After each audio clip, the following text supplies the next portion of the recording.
Hello again. Today's read aloud is going to be Chrysanthemum by Kevin Hanks. The day she was born was the happiest day in her parents' lives. She's perfect, said her mother. Absolutely, said her father. And she was. She was absolutely perfect.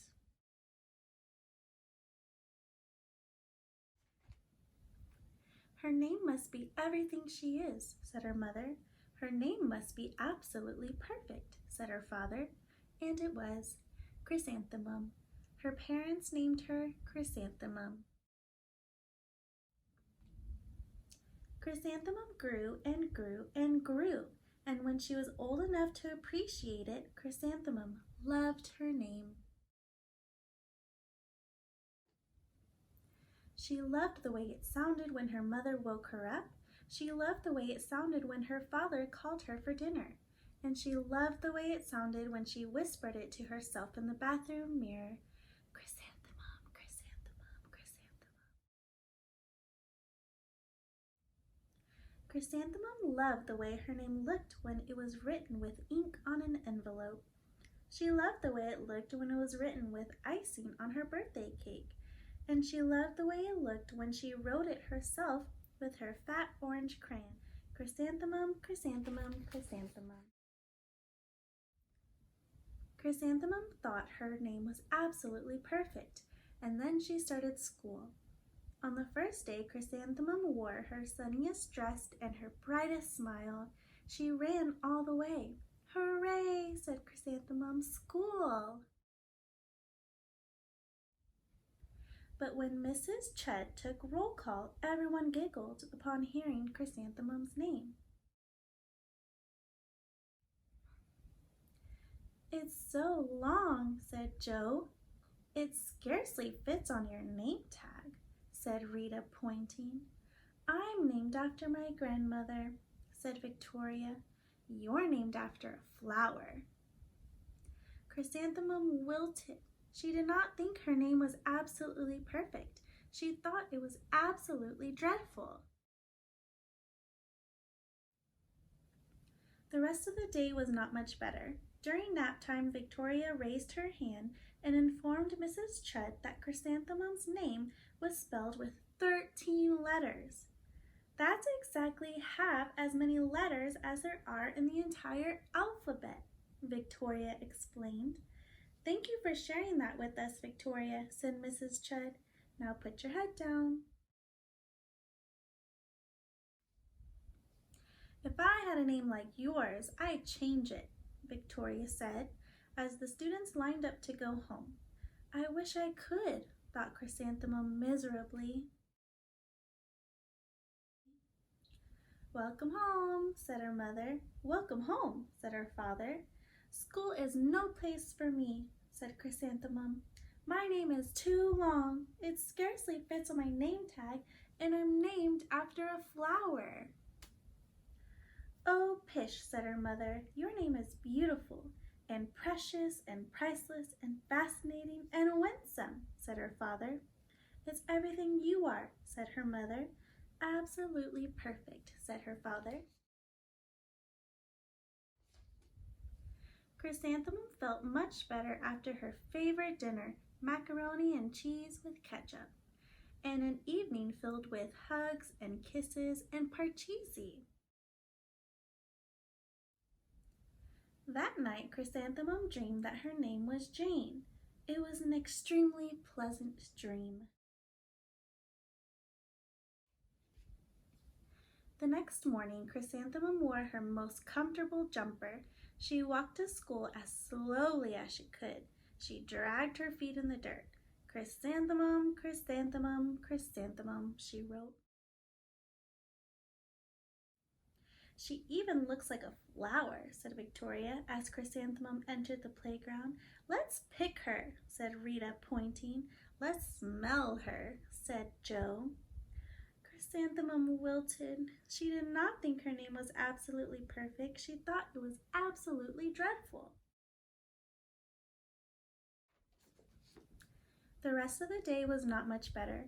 During nap time, Victoria raised her hand and said, A chrysanthemum is a flower. It lives in a garden with worms and other dirty things. Thank you for sharing that with us, Victoria, said Mrs. Chudd. Now put your head down. I just cannot believe your name, Victoria said as the students lined up to go home. Neither can I, thought Chrysanthemum miserably. Welcome home, said her mother. Welcome home, said her father. School is no place for me, said Chrysanthemum. They said I even look like a flower. They pretended to pick me and smell me. Oh, pish, said her mother. They're just jealous and envious and begrudging and discontented and jaundiced, said her father. Who wouldn't be jealous of a name like yours, said her mother. After all, it's absolutely perfect, said her father.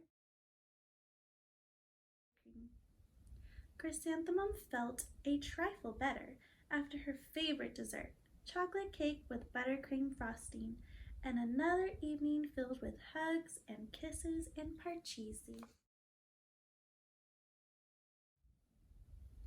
That night, Chrysanthemum dreamed that she really was a chrysanthemum. She sprouted leaves and petals. Victoria picked her and plucked the leaves and petals one by one until there was nothing left but a scrawny stem. It was the worst nightmare of Chrysanthemum's life.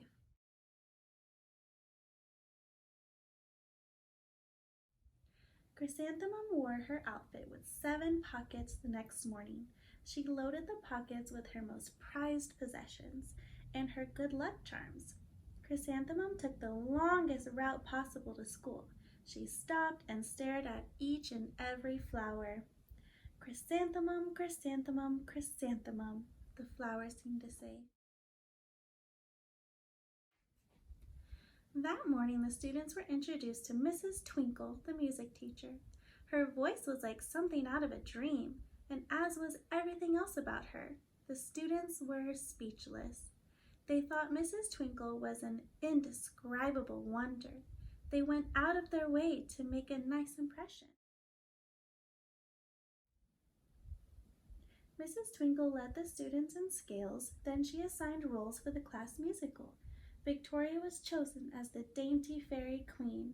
Rita was chosen as the spiffy butterfly princess. Jo was chosen as the all-important pixie messenger, and Chrysanthemum was chosen as a daisy.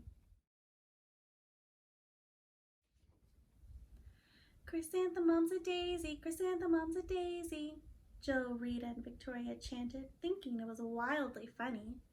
Chrysanthemum wilted. She did not think her name was absolutely perfect. She thought it was absolutely dreadful. What's so humorous? Asked Mrs. Twinkle. Chrysanthemum, was the answer. Her name is so long, said Jo.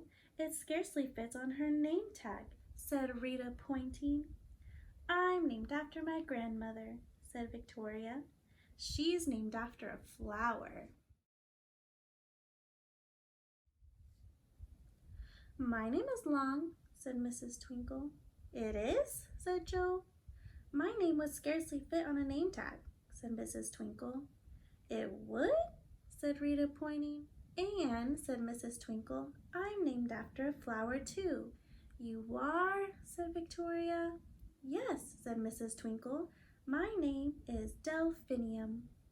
Delphinium Twinkle. And if my baby is a girl, I'm considering Chrysanthemum as a name. I think it's absolutely perfect. Chrysanthemum could scarcely believe her ears. She blushed, she beamed, she bloomed. Chrysanthemum, chrysanthemum, chrysanthemum. Jo, Rita, and Victoria looked at Chrysanthemum longingly. Call me Marigold, said Jo. I'm Carnation, said Rita, pointing. My name is Lily of the Valley, said Victoria. Chrysanthemum did not think her name was absolutely perfect. She knew it. Epilogue. Overall, the class musical was a huge success. Chrysanthemum was absolutely perfect as a daisy. Victoria made the only mistake. She completely forgot her lines as the dainty fairy queen. Chrysanthemum thought it was wildly funny and she giggled throughout the entire dance of the flowers. Eventually, Mrs. Twinkle gave birth to a healthy baby girl, and of course, she named her Chrysanthemum. The end. After reading the story of Chrysanthemum, I was curious to know how many letters were in my name. So I wrote my name out and counted the letters, and I'll show you in this next clip.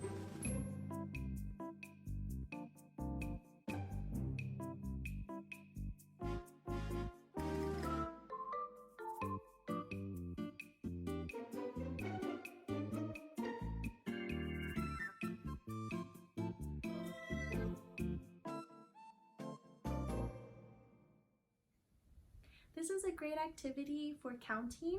Your child can start out with their first name, maybe do their first and last. It's a great way to write out other family members' names. You can also compare the names to see who has the most letters or who has the least letters. I hope you enjoyed today's read aloud as well as an extra activity that you can do at home. Thanks for watching, and I'll see you next time. Bye guys!